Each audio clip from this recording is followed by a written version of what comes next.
네, 오늘 증거될 하나님의 말씀의 제목은요.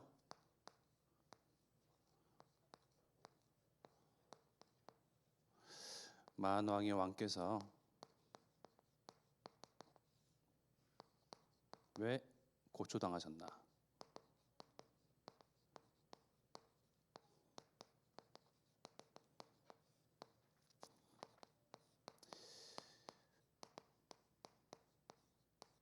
이사야서 방금 전에 같이 봉독했던 말씀은 참 은혜되는 말씀이죠. 볼 때마다 참 그렇다. 우리의 질고와 우리의 허물과 죄악 때문에 예수님께서 채찍을 맞으시고 침뱉음을 당하시고 모욕과 수치를 당하시고 순전히 나의 죄 때문에 예수님께서 우리의 죄를 대신 담당하시기 위해서 그 수많은 모진 고통을 당하셨구나. 만왕의 왕께서 왜 고초를 당하셨나? 라는 제목으로 같이 하나님의 말씀을 나누고자 합니다. 하나님의 마음이 있습니다. 하나님도요, 사랑하는 마음, 누군가를 사랑하는 마음, 또 무언가를 후회하는 마음, 우리와 같이 마음이 있으세요.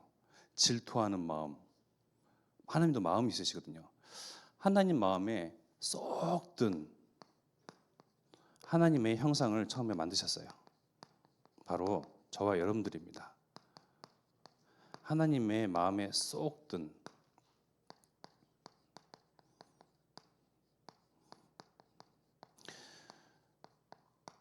우리도 인간인지라 누군가를 보면서 내 마음에 쏙 든 사람이 있고 또 누군가를 보면서 함께하기 한 자리에도 그냥 있기 싫은 공기조차도 같이 공유하고 싶지 아니하는 그런 사람들이 있잖아요. 하나님의 마음에 쏙 든 하나님의 형상으로 하나님께서 사람을 창조하셨어요. 이것은요, 동화가 아니고요, 신화가 아닙니다. 우리는 과학 문명이 발달되어 있는 정말 최고조, 인류사 최고조로 정말 극에 달한 점점점 발전하는 그런 21세기를 살아가고 있습니다. 21세기를 살아가고 있는 우리에게 있어서는요, 또 많은 사람에게 있어서는요, 천지창조다. 하나님이 모든 것을 만드셨다. 사람을 만드시고 동물들을 만드시고 모든 걸 만드셨다는 것이요, 자칫 신화와 동화처럼 여겨질 수도 있습니다. 사단의 계략입니다. 사단은요, 많은 신화와 그리고 동화를 만들어냈습니다. 각 종교마다 나라마다 건국의 신화들 있잖아요. 뭐 이탈리아는 늑대가 두 쌍둥이 형제를 그렇게 먹이면서 그들이 자라나서 이탈리아에, 또 우리나라 단군 신화 어떻습니까? 그러니까 허무맹랑하고 말도 안 되는 그런 신화들이잖아요. 마찬가지로 성경도 하나님의 말씀이 기록된 성경도 비슷한 시각으로 보게끔 만듭니다. 우리야 믿죠. 하나님이 하나님의 형상대로 저와 여러분들을 사람을 창조하셨습니다. 뿐만 아니고 사람에게요, 왕의 권세를 일임하셨어요. 하나님 나라를 통치하는, 직접 통치하는 그런 왕의 권세를 우리에게 맡기셨습니다. 즉 신탁하신 거예요. 우리는 그 신탁을 받은 사람들입니다. 얼마나 이게 세상 사람들, 하나님 믿지 아니하는 사람들, 성경을 부인하는 사람들에게 있어서는요, 똑같은 여러 동화와 신화와 같은 것 중에 하나처럼 들리지 않겠습니까? 그러나 우리는 어떤 은혜가 있기 때문에 하나님께서 어떤 선물을 주셔서 우리가 뭐가 그렇게 이쁘다고 이 하나님의 말씀이 무려 창세기 1장 1절부터 믿어지는 그런 은혜를 주셨습니까? 우리는 신화처럼 동화처럼 그렇게 믿는 것이 아니잖아요. 여기는 것이 아니잖아요. 진짜 하나님 말씀, 하나님께서 말씀으로 전체 창조하셨다. 하나님의 형상대로 사람을 창조하셨다.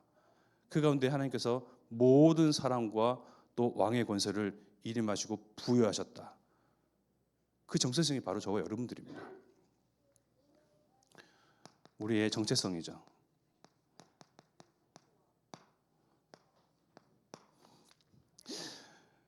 그런데 하나님을 대적하는 유일한 존재,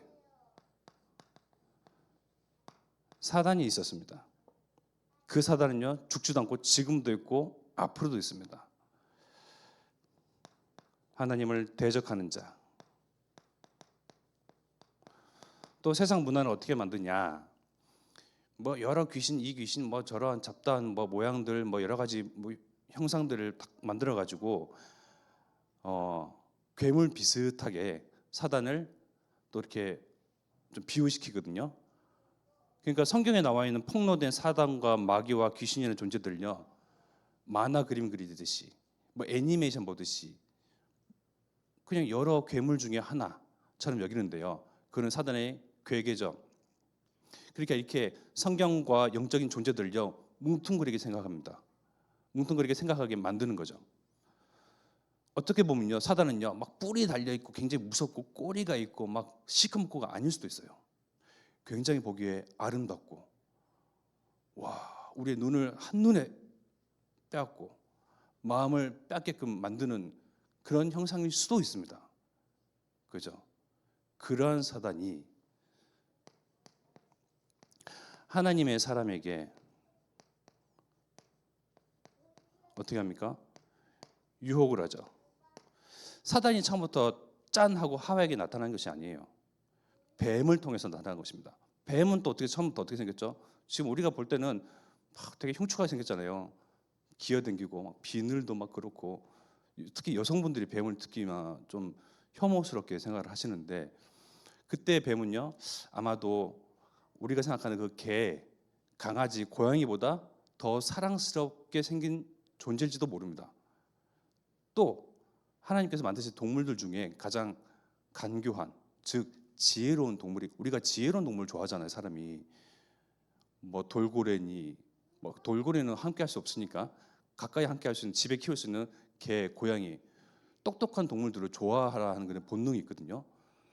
뭔가 통하는 것 같단 말이에요. 마찬가지로 그 이상으로 뱀도 그랬던 것 같아요. 그러니 하와는요 뱀에 대해서 경계심이 없었죠. 사단은 이렇게 틈을 탑니다. 여러분들에게 있어서 경계심이 없는 누군가를 통해서 불신앙을 심습니다. 무엇인가를 통해서요 하나님을 주인 삼는 것이 아니고 다른 것, 돈을, 성공을, 명예를 위해서, 그러니까 하나님께 바라봐야 되는 원래 목적대로 지어진 그 본분을 놓치게끔 다른 무언가를 통해서 사단이 유혹을 하는데, 내게 있어서 경계심이 없는 존재, 누군가 무엇인가를 통해서 사단이 이렇게 유혹을 하죠. 우리는 이것을 경계를 해야 됩니다. 그래서 하나님께서 먹지 말라는 그 선악과, 또 세상 문화는 이렇게 그림을 그려요. 사과 모양처럼, 그죠? 그래서 남성들 보면 여기 목에 이게 툭 튀어나왔잖아요, 뼈가. 그래서 사과를 먹다가 놀래가지고 여기 걸려가지고 이렇게 나왔다, 뭐 그런 식으로. 그러니까 사과라는 그 그림을 딱 그리게 되면 뭐 따먹을 수도 있는 거 아닌가라는 생각을 들어요. 그러니까 자꾸 사단은요 교묘하게 작은 것에서부터 의구심을 품도록 만듭니다. 저 선악과를 먹는 날에는 반드시 죽는다 말씀하셨습니다. 반대로 생각해 보면요, 선악과를 먹지 않냐면요 영원히 살게 되죠. 하나님께서 만드신 에덴에 그 한가운데 동산을 만드시고 거기에 사람을 두시고 종횡무진 동서남북 번성하고 뻗어나오고 다스리고 하나님께서 왕의 권세를 주셨는데, 그것을 선악과를 먹지 않냐면 하나님과 함께 교제하면서 영원히 사는 거예요. 왜 만드셨냐? 저 선악과를 보면서 나는 능력이 있는 사람이고 하나님께서 왕의 권세를 부여하셨지만 언제 어느 순간 어느 때 죽어도, 내 호흡이 다해도, 목숨이 다해도 나는 아무 말 못할 한낱 약한 존재일 뿐이다라는 것을 선악과를 보면서 하나님께서 우리에게 주신 그 은혜를 발견하고 감사하라는 거예요. 즉 하나님은 언제든지 우리의 생명을, 호흡을 앗아가실 수도 있어요. 그죠? 근데 왜 오늘 살아가고 또 내일을 살아가게 하시고 오늘 호흡하고 심장이 뛰고 맥박이 뛰고 거리를 다니며 건강하게 잘할 수 있습니까? 하나님을 경외하고 하나님을 바라보고 하나님을 즐거워하라고요. 근데 하나님께서 또 호흡을 걷어가시면 우리는 아무 말도 못하는 그냥 한낱 약한 존재일 뿐이에요. 선악과를 바라보면서요, 나를 바라보라고요. 착각하지 말라고요. 왕이 누구인가를 알으라고요. 왕적인 권세를 받았지, 이름 받았지, 부여받았지, 우리가 온 우주 만물의 주인은 아니잖아요. 주인과 나를 바로 알도록 선악과를 만드신 거예요. 선악과를 바라보면서 야, 오늘도 내가 살았네. 오늘도 내가 호흡하고 있네. 오늘도 내가 하나님이 주신 힘으로 종횡무진할 수 있네. 하나님이 말씀하신 대로 정복하고 다스리고 뻗어나오고 충만할 수 있는 그 은혜를 내가 오늘도 누릴 수 있네. 근데 저 선악과는 내가 지금 따먹으면 손을 뻗으면 지금 내가 이 자리에서 죽는 것. 삶과 죽음은요, 멀리 있는 것이 아니잖아요. 이것을 보면서 하나님을 기억하라고요. 사람은 시간이 지나고 내 능력이 뛰어나고 월등하면요, 원래 내 것인지 알고 착각해요. 원래 내 것인 줄 착각하면요, 하나님을 싹 망각합니다. 원래 내 것이 없습니까? 하나님께서 부여하신 거죠. 지혜도 총명함도 능력도 건강도 모든 것을요, 하나님께서 주신 은혜예요. 그걸 하나하나 찾아 누리고 발견하고 인정하고 확신하고 확정하고요, 그거 가지고 하나님께 감사하고 기뻐하고 하나님을 찬양하는 것을 하나님은 기뻐 받으십니다. 선악과를 통해서 결국은 하나님을 같이 대적하도록 만들었죠. 에이, 선악과 하나 따먹는 게 무슨 죄입니까? 하나님의 말씀을 거역을 했잖아요. 하나님의 언약을요, 또 틀린 언약, 비슷한 언약, 사단이 심어놓은 이런 유혹과 말에 더 경청하고 더 귀를 기울이고 더 귀를 열고요, 하나님의 말씀은 언약은요, 깡그리 까먹고 차라리 무시하고 완전히 업신여기고 사단의 말이에요. 이때 사단은 무서운 존재, 막 흉물스러운 그런 존재가 아니고요, 가장 친한 경계심이 없는 무언가를 뱀을 통해서 말을 듣게끔 만들었거든요. 지금도 마찬가지입니다. 우리는 어쩌면요, 매일매일 이 창세기 3장 선악과를 따먹고 있는지 모릅니다. 내 생각이 주인이 되고 내 의견을 관철시키고, 하나님은 이 교회의 주인 되셔서 이러한 성도를 만나게 하셔서 호남세계 후대복음의 언약을 이루겠다고 말씀하셨는데, 내 시선, 내 의견, 내 생각이 이 사람 안 돼, 저 사람은 별로야, 나의 그룹을 만들고 나의 조직을 세우려고 하고 하는 것은요, 대적이에요. 안 그렇습니까? 하나님께서 능력의 하나님, 창조주 하나님, 모든 것을 세밀하게 또 정교하게 인도하시는 그 하나님께서 이 자리에, 이 지역에 나를 이겨두시고 또 만남을 갖게 하셨는데, 내가 다른 생각을 한다?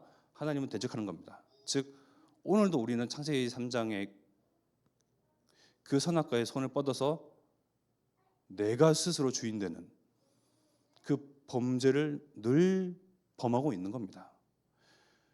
늘 죄를 범하고 있는 우리가 어찌하여 하나님을 만날 수 있습니까? 어떻게 구원을 받을 수 있겠습니까? 그래서 하나님께서는 그리스도를 보내시겠다. 우리는 죄를 범한지도 모르고 죄를 범하고 하나님을 대적하는지도 모르고 하나님을 대적하고 있고, 창세기 3장 그 문제 속에 있는 선악과를 따먹고 있는지도 모르고 늘 매일 따먹고 있는 우리의 그러한 완전 악의 그 자체인 우리를요, 스스로 해결할 수 없으니 그리스도를 보내시겠다. 즉 하나님께서 직접 오시겠다. 하나님께서도 오시는 그 모양이요, 영광의 하나님이 구름을 타시고 천사와 천군의 그런 보좌함을 받으면서 모두가 정말 바라볼 때에 하나님, 이렇게 인정할 만한 그 하나님의 모습이 아닌 죄인의 모습대로, 우리와 같은 죄인의 모양대로 오셨습니다. 왜요? 하나님은요, 공의로우신 하나님이십니다. 공정하신 하나님이십니다. 하나님이신데 우리의 죄를 단번에 다 굳이 그리스도를 안 보내시고도 단번에 해결하실 수도 있잖아요. 그런데 하나님은 누구보다 공의롭고 어떤 판사, 어떤 법률가 그 누구보다 공정하신 하나님이시기 때문에 죄의 문제를 그냥 하나님 임의대로 이제 죄 없어, 내가 사할게, 이게 아니고요. 죄의 대가는 사망입니다. 사단도 그걸 알고 있어요. 근데 사단도 알고 있는데 죄를 그냥 무마시켜줄게. 이제 설날이잖아요. 대통령의 그 권세와 권한으로요, 구속되어 있는 사람들을 해방시킨다 하잖아요. 하나님이 그냥 너 이제부터는 죄 없어. 그러면요, 사단은요 그걸 보고 어떻게 합니까? 항소합니다. 하나님 임의대로 그렇게 하십니까? 죄인인데요. 죄에 대한 대가 사망을, 저 사람은 사망 선고를 받은 사람인데 그냥 하나님 임의대로 마음대로 그렇게 죄를 없애버리면 어떡합니까? 공의로우시고 공정하신 하나님께서 그래 해서 그러면 내가 죽겠다. 내가 당신들 때문에, 우리 때문에, 나 때문에, 우리의 죄 때문에 누군가가 죽어야 되는데 누군가가 대신 죽을 수 없으니 모두가 사망 선고를 받은 정말 그런 사람들이잖아요. 아무리 우리 엄마가 나를 사랑해도 대신 그 죄를, 대신 형벌을 대신할 수가 없어요. 나도 사망 선고를 받은 사람, 엄마도 사망 선고를 받은 사람, 사망 선고를 다 기다리는, 그 순간을 기다리는 사람들로서 누가 그 죄를 가져갈 수 있습니까? 죄 없는 이가, 즉 예수 그리스도께서, 즉 하나님께서, 하나님의 아들이 우리의 인류의 모든 죄를 대신 짊어지셨습니다. 이사야서 그래서 53장 4절에서 6절 말씀을요, 좀 자주, 항상 한 번씩 가끔씩이라도 목사님 모시고 읽어보십시오. 그냥 예수님께서 오신 것이 아니구나. 우리의 죄악 때문에, 즐거움 때문에, 더러움 때문에 여전히 범하고 있는 창세기 3장 문제를 우리의 힘으로 해결할 수 없으니 그리스도께서 대신 짊어지셨구나, 대신 죽으셨구나. 대신 사셨다는 그거요, 그냥 막연하게 그냥 대신 죽으셨다가 아니고요, 이러하니까 대신 죽을 수밖에 없구나. 누군가는 대신 해야 되는데 내가 살기 위해서는 그 누구도 대신할 수 없으니 죄 없으신 우리의 죄인의 모습대로 오신 예수님께서 똑같이 고통을 당하시고 똑같이 아프시고 똑같이 모욕을 당하시고 우리가 느끼는 그러한 고통, 아픔, 수치 그대로 받으신 거예요. 왜 하나님께서 이렇게까지 하셔야만 합니까? 하나님은 만왕의 왕이시오 만주의 주이십니다. 아니, 세상에 만왕의 왕 되시며 만주의 주인 되신 주님께서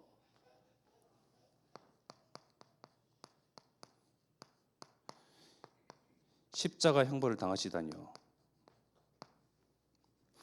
요한복음 1장에 보면요, 이 세상의 주인 되신 주님께서 오셨지만 아무도 그 누구도 영접지 아니하니, 그래서 그 유명한 요한복음 1장 12절에 영접하는 자, 곧 그 이름을 믿는 자들은 하나님의 자녀가 되는 권세를 주셨으니, 하나님께서 우리에게 지혜를 열어주시사 이 땅에 2000년 전에 오신 예수님이 하나님이시요 하나님의 아들이시며 참 그리스도이심을, 또 이 세상 지으신 주인 되시고 왕 되심을 알고 인정하고 확신할 수 있는 은혜를 주셨고, 그 은혜로 말미암아 하나님의 자녀가 되는 권세를 우리는 받은 사람들입니다. 그래야 해서 왕이 이 땅에 오신 이유가요, 섬김을 받으려고 오신 것이 아니거든요. 나는 온 우주 만물의 주제이며 주인이고 만왕의 왕이고 만주의 주가 왔다. 하나님의 영광 그대로, 예수님의 영광 그대로 딱 나타나서 섬김을, 영광을 받으시기 위해서 오신 것이 아니에요. 십자가 형벌 받으러 오셨어요. 말이 됩니까? 왕이잖아요. 찜뱉음을 당하고 모욕을 당하고 욕을 들어먹고 허리에 창을 찔린다 당하고 머리에는요 가시면류관, 손에는 못 박힘, 다리에도 마찬가지고 그 고통을 당하기 위해서 오신 거예요. 왜? 저와 여러분들의 죄 때문에요. 왕의 모습을 지금도 이스라엘 민족들은 기다립니다. 메시아, 만주의 주인 되신 그 형상의 모습을요, 이스라엘 사람들은 지금도 기다리고 있습니다. 그러니까 세상 사람들이 기다리는 메시아의 그 모습과 성경에 말씀하신 왜 그리스도가 오셔야만 했고 어떤 모습이며 이유가 무엇인지 기록되어 있는 그 이미지와는요 완전히 딴판이에요. 정말 볼품없고 정말 아무 능력도 없게 생겼고 정말 우리가 딱 볼 때 무슨 그리스도냐 할 만큼 성경에도 기록되어 있지만 그러한 모습으로 이 땅에 오셨습니다. 우리와 같은 모습으로 죄인의 형상대로 이 땅에 오신 이유는요, 하나님이 섬김 받기 위해서, 영광 받기 위해서, 오 왕이시여 어서 오시옵소서, 많은 사람들의 칭송과 환영을 받기 위해서 오신 것이 아니고 도리어 섬기려고, 죄인된 우리를 섬기시려고, 죄인된 우리의 그 문제를 해결하시려고, 십자가 형벌 지시려고 이 땅에 오신 거예요.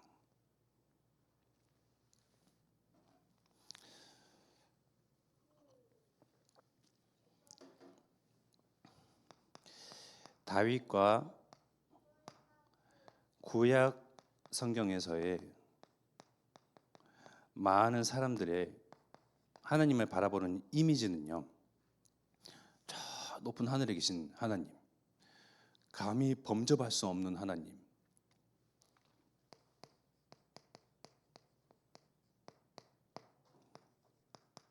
그저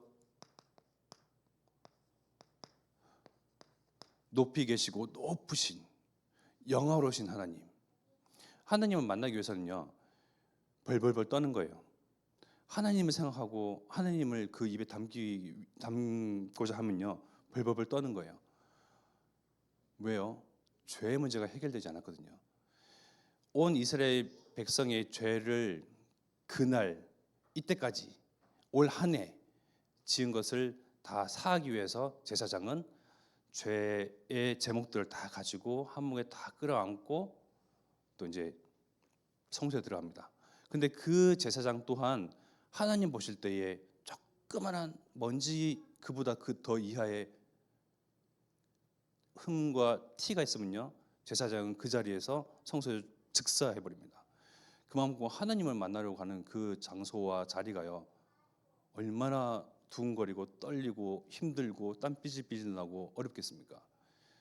그 하나님이 다윗이 고백하기로는 뭐라고 고백하죠? 다윗은 참 신기하고 놀랍고 좀 달라요. 하나님에 대해서 뭐라고 표현합니까?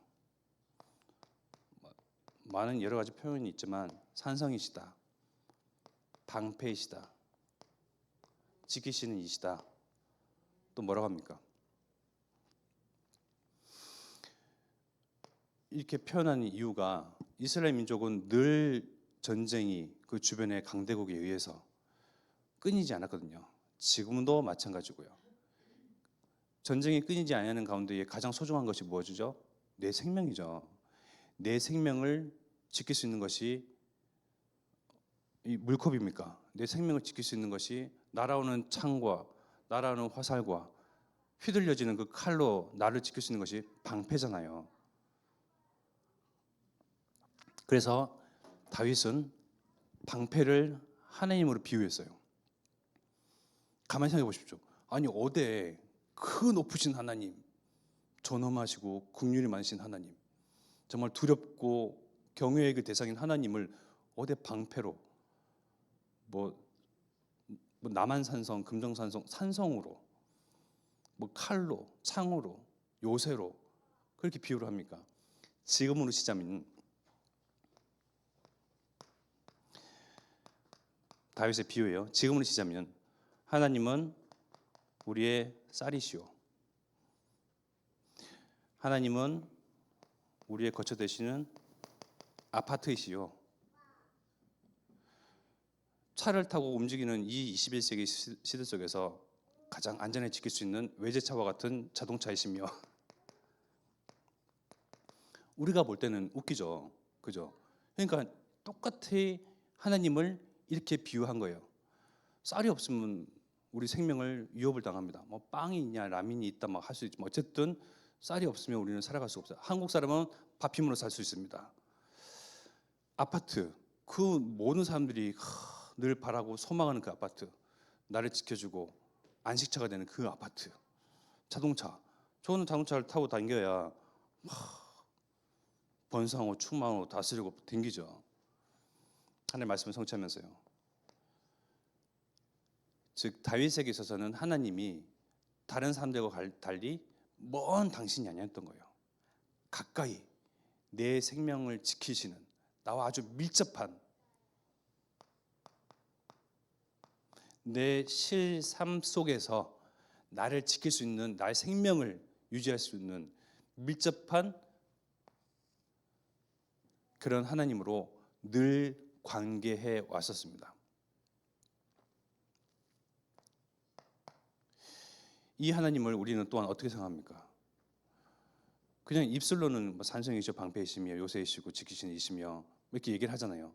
어떻게 보면 쌀이다, 아파트다, 자동차다라고 하나님 앞에 당당하게 다윗과 같이 비유를 하면서 하나님을 생각하는 사람일수록 하나님은 도리어 그런 사람들을 기뻐하십니다.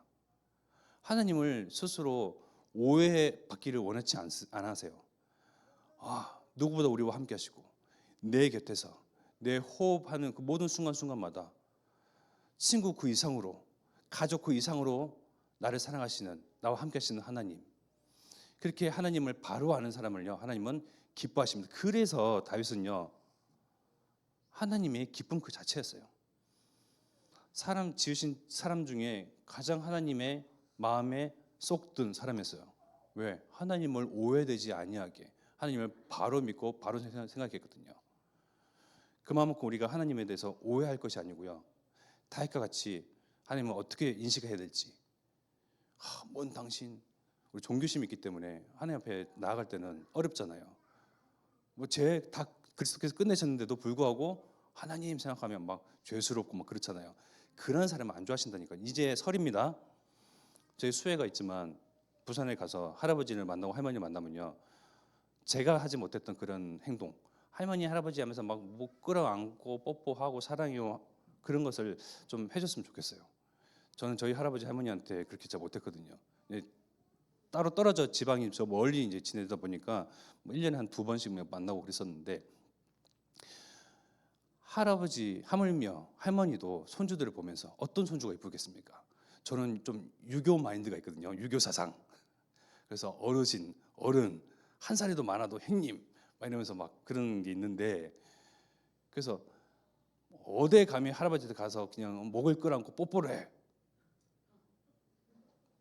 그러한 시각에서의 그 손주와 막 정말 천진난만하게 와가지고 다가와가지고 막 뽀뽀하고 끌어안고 보고 싶었어요. 막 침 줄줄 막 묻혀 가면서 막 하는 손주가 이쁘겠습니까? 다 이쁜데 특별한 존재가 있거든요. 그렇지 않습니까? 우리 할아버지, 장로님. 마찬가지입니다. 하나님 보실 때는요, 다 우리를 사랑하시지만 특별한 사람이 있어요.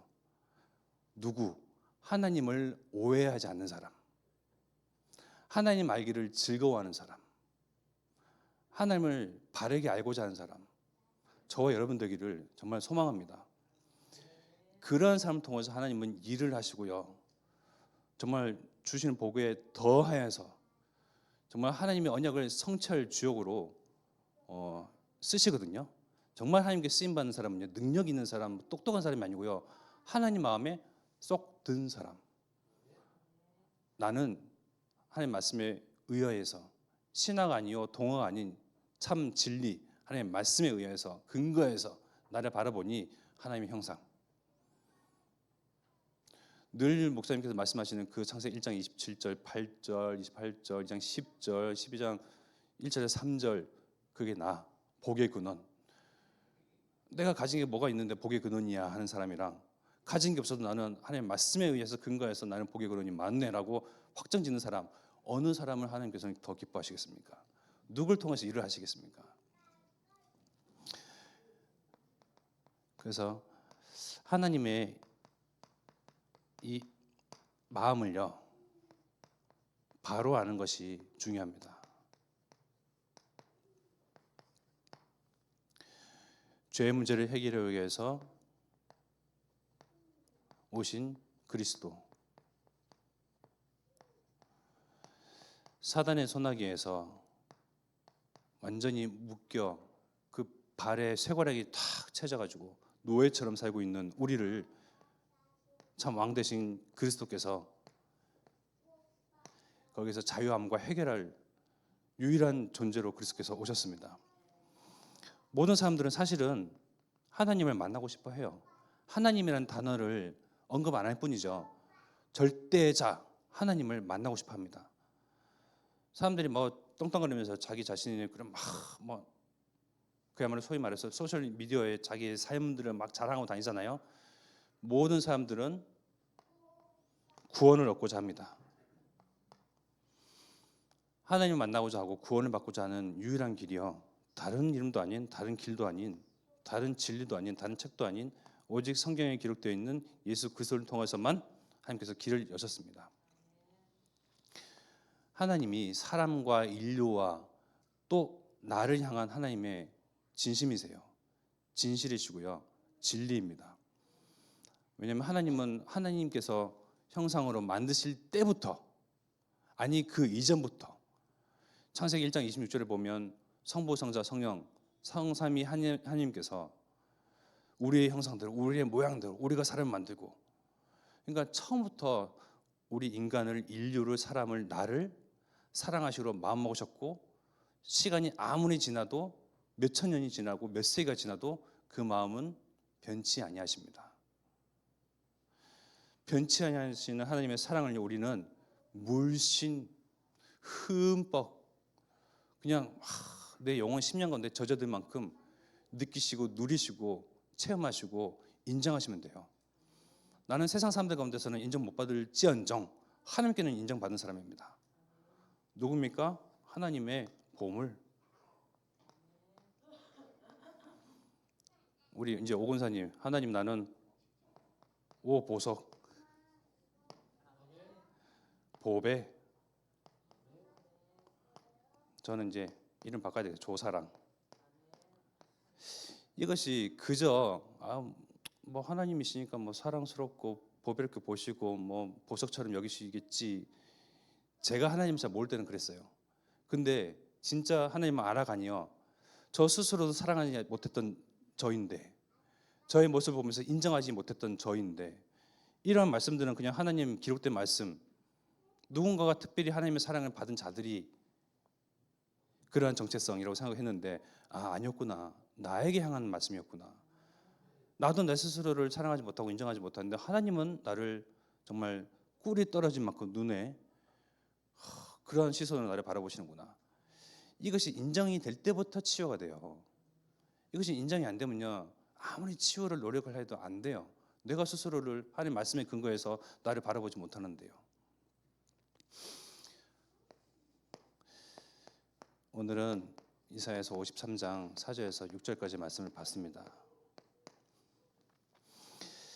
4절 말씀 보니까요, 그는 실로 우리의 질고를 지고, 그리스도를 말합니다. 우리의 슬픔을 당하였거늘 우리는 생각하기를 그는 징벌을 받아 하나님께 맞으며 고난을 당한다 하였노라.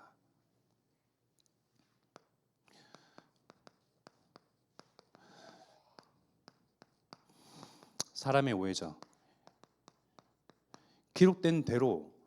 기록된 대로 정말 믿으면, 정말 보인다면, 다시 말해서 근본적으로 하나님께서 그 알 수 있는 지혜를 이스라엘 민족에게 여셨다면요, 기록된 대로 질그로 당하시고 그렇게 십자가 형벌을 당하시고 하나님의 영광을 뒤로하고 우리의 죄 때문에 예수님께서 그리스도로 오셔서 나의 죄를 사하기 위해서 이러한 모습들 다 성경의 구약 시절에 성경에 다 기록되어 있는 그대로, 예표하신 그대로, 그 모양 그대로, 모습 말씀하신 그대로, 그분이 진짜 예수님이 그리스도가 맞네라고 인정이 될 텐데, 사람들은 자꾸 오해하죠. 예수가 그리스도가 아니다. 그냥 선지자 중 하나다. 그냥 박애주의자다. 세례 요한처럼 시게 하나님의 말씀을 증거하는 사람이다. 성령이 그런가 보지.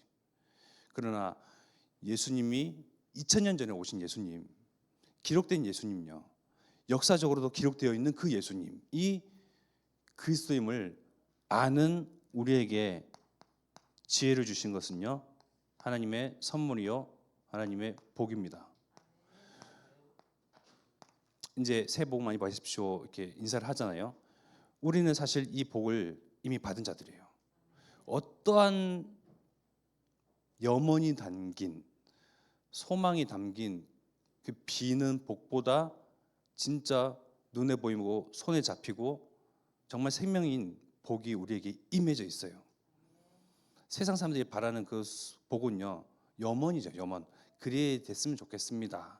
근데 하나님이 주시는 복은요, 하나님이 사람에게 복을 주시되, 하나님께서 주시는 그 복은요, 염원이 아니고 실행이 되고 눈에 보여지고 시간이 지나면 확고히 드러나는 그런 복입니다. 현실이에요. 이게 현실적인 거예요. 그래서 우리에게 이 예수님을 그리스도로 고백할 수 있는 지혜가 참 복이며, 그 이 복 이상의 복은 없다라고 여기시면 됩니다. 건강하고 싶으시죠? 성공하고 싶으십니다. 아파트를 사면 좋겠고, 진짜 외제차, 자동차를 사면 좋겠죠. 세상 사람들이 따르는 복이라고 여겨지는 그 눈에 보이는 손에 잡히는 그 복이 아니고요, 영적인 진짜 참 복을 우리는 이미 받았습니다. 왜 자꾸 강조하느냐? 없다라고 생각하니까요. 나는 없어요라고 생각하는 것과 그렇게 시작되는 그 언약의 여정에 2024년의 그 첫 발디딤과 나는 있다, 이미 받았다, 나는 충분하다라고 여기고 2024년의 그 첫 발걸음을 뛰는 그 방향은요, 천지차이입니다. 어떠한 중심 가지고, 마음 가지고, 어떠한 확신 가지고 걸어가느냐에 따라서요, 2024년 말쯤에 가면요, 요만큼 차이가 날 거예요. 점점. 그래서 확신 위에 확신하십시오. 내 마음이 확정되고 확정되었사오니, 왜 굳이 두 번이나 언급했을까요? 우리는 확신합니다, 확정합니다 해도요, 시간이 지나고 또 여러 가지 문제와 사건과 그런 갈등에 휘말리면요, 내가 확정했다고 하는 것들은요, 싹 사그러져요. 그리고 확정되고 또 확정하는 겁니다. 확정 위에 그냥 공구리 치는 거예요. 공구리뿐만 아니고요, 반석으로 그냥 만드는 거예요. 흔들리지 아니하는 그런 반석. 그래서 5절의 말씀을 보면요, 그가 찔림은 우리의 허물 때문이요, 그가 상함은 우리의 죄악 때문이라. 그가 징계를 받음으로 우리는 평안을 누리고 그가 채찍에 맞음으로 우리는 나음을 받았도다.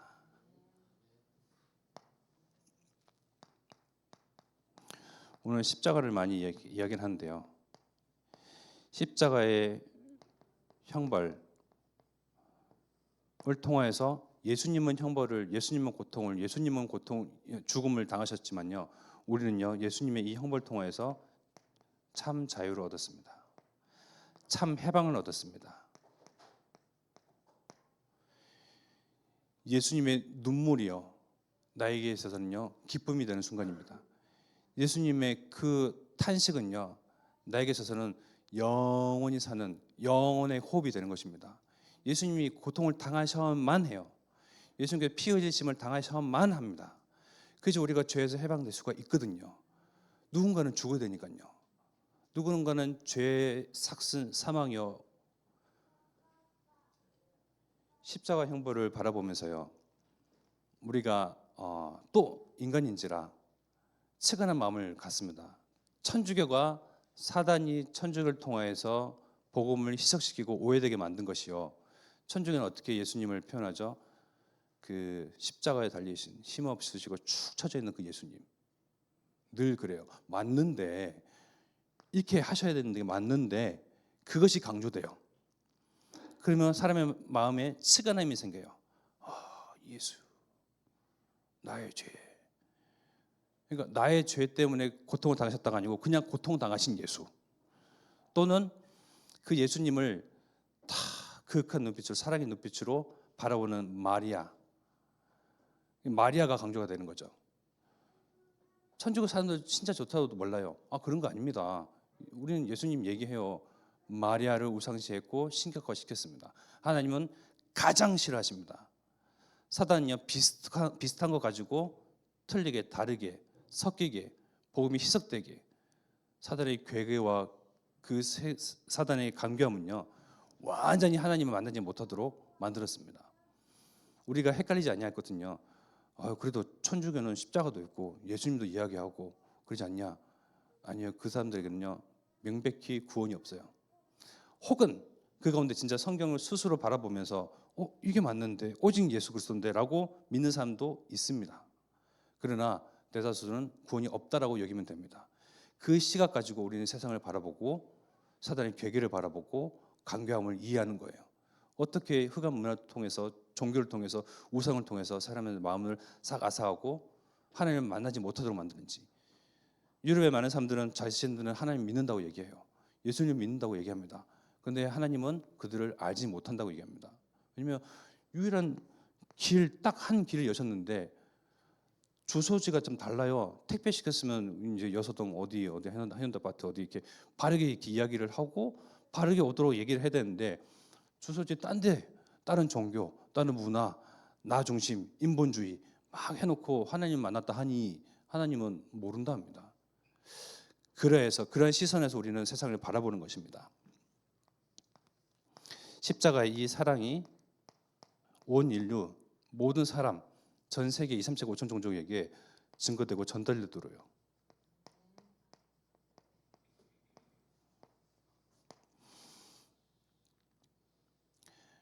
즉 전도하는 일이죠. 우리 박동문 장로님 늘 정도에 대해서 정말 열의와 그러한 중심과 깊은 그 마음이 있으셔서 전도지를 만들어라 우리 교육자들한테 늘 말씀하셨는데, 그러니까 그만큼 막 불이 타시는 거예요. 그러니까 그걸 보면서 이제 본을 보니까요, 그래, 작은 것이지만 이걸 통해서 우리는 그냥 줄고 던지고 그냥 전달할 뿐인데 몰라요. 하나님에게 있어서는 어떤 사람이 어떤 계기를 통해서 어떤 기회를 통해서 하나님의 자녀로 삼아 주실지 우리는 모르기 때문에 전달하는 겁니다. 찔러보는 겁니다. 자꾸 넣는 겁니다. 그래서 이 일이 하나님의 마음이에요. 왜 전도만 성교만 강조합니까? 하나님의 마음이라니까요. 신천지가 강조하는 것처럼 13만 몇천 하나님이 그러면 이렇게 구원받은 사람들 수를 다 정해 놓으셨고, 그러면 우리가 지금 2021세기를 살고 있는데 20세기, 19세기, 18세기 모든 사람들 통틀어서 하나님의 구원하시고자 하는 숫자는 이미 다 찾겠죠. 근데 왜 지금도 여전히 있죠? 왜 해는 달은 온 별과 온 우주 만물은 여전히 운영되고 있습니까? 하나님께서 살리시기 위해서요. 그래서 우리에게 호남 세계 후대 복음의 권역을 주시지 않습니까? 언제 이루어집니까? 하나님의 때예요. 천년을 하루같이, 또는 하루를 천년처럼 여기시는 그 하나님. 모든 사람들, 많은 사람들이 옳은 대로 또 하나님께로 돌아오기를 학수고대하시는 하나님이, 우리는 하루하루 그냥 허비하는 그런 하루를요, 하나님은 천년같이 정말 간절한 마음으로 기다리십니다. 또 하나님의 언약을 성취하시기 위해서 1000년, 2000년이라는 시간을요, 한 시간, 하루와 같이 급히 하나님께서는 진행시키십니다. 그 언약 가운데 우리는 있어요. 그래서 우리에게 주시는 호남 세계 후대 복음화는요, 하나님의 참 사랑이고요, 하나님의 마음이고요, 하나님의 본심이며 하나님의 언약입니다. 하나님의 언약은 반드시 성취됩니다. 왜냐면요, 하나님은 언약의 하나님이시거든요. 이게 중요합니다. 언약의 하나님, 우리에게 주시는 언약대로 성취하시는 언약의 하나님. 증거는요, 성경이 증거합니다. 많은 선지자와 제사장과 또 왕들을 통해서, 또 교회를 통해서, 전도자를 통해서, 그래서 제자를 통해서 하나님의 언약들이 다 성취됐잖아요. 이제는 마지막 언약, 호남 세계 후대 복음화를 남았습니다. 이 호남 복음화, 세계 복음화, 후대 복음화, 즉 사도행전 1장 8절의 그 언약이요, 우리에게 그대로 녹여져 있는데요. 이 여정을 그러하게 하시는 가운데에 하나님께서 우리와 동행하시고 함께 하십니다. 구약 시절에는 하나님은 먼 당신, 가까이에게는 정말 내가 두렵고 떨리는 존재, 정말 경외하는 그런 존재였는데, 지금은 그리스도를 통하여서 또 성령을 통하여서 나와 함께 하시는데요. 내 옆에, 내 안에, 내 뒤에, 즉 배경이, 그럼 하나님만 함께 하십니까? 하나님이 계시니, 주인이, 왕이 계시니 천군과 천사가 보좌하죠. 천군과 천사가 보좌하는 그러한 만왕의 왕 되신 하나님께서 성령으로 나와 함께 하시는 그 발걸음 내딛는 그 현장, 여러분들의 학업과 산업의 현장은요, 외로움의 현장이 아니에요. 나 홀로 있는 그런 현장이 아닙니다. 기질이 그런 사람 있잖아요. 외로움, 음악 요상한 거 틀어놓고 멜랑콜리한 거 틀어놓으면서 막 커피 한 잔 쏙 마시면서 인생은 혼자야 하면서 막 고뇌하는 사람들, 또 영적인 눈이 안 떠져서 그렇죠. 하나님이 천군과 천사와 함께 하십니다. 그래서 알고 언약의 여정을 걷게 하십니다. 우리가 힘들세라 우리보다 앞서서 나가셔서 가는 길을 다 평탄하게 만드십니다. 오늘 문제와 사건과 갈등 때문에 내가 정말 이 자리에서 지쳐서 쓰러질지라도요, 하나님 또한 새 은을 주시고 말씀을 통하여서 실제 하나님 나와 함께 하시니까요, 나의 어려움, 나의 곤욕스러운 상황, 정말 나의 애로사항들을 다 아시고 우리에게 힘을 주시고 불어넣으시고 능력 주시는데요, 정말 지나고 보면요, 지금은 내가 정말 터벅터벅 힘든 그런 한 걸음을 걷는 것 같지만 지나고 보면 다 통과했잖아요. 앞으로 오는 그런 문제와 사건들은요, 여전히 있어요. 죽는 날까지 문제와 사건과 갈등들은 있습니다. 그러나 하나님께서 나와 함께 하시니 또 걸어가게 만드십니다. 우리가 여정이 어느 여정 그 길 위에 있는가를 확신해야 됩니다. 바로 알아야 합니다. 하나님의 여정, 하나님의 언약의 여정, 하나님께서 함께 하시는 그 언약의 여정 가운데에 내가 있구나만 인정하셔도요, 역사가 일어납니다. 이 시간 우리 마음과 생각과 중심과 양심에 주신 말씀을 붙잡고 합심하여 기도하겠습니다.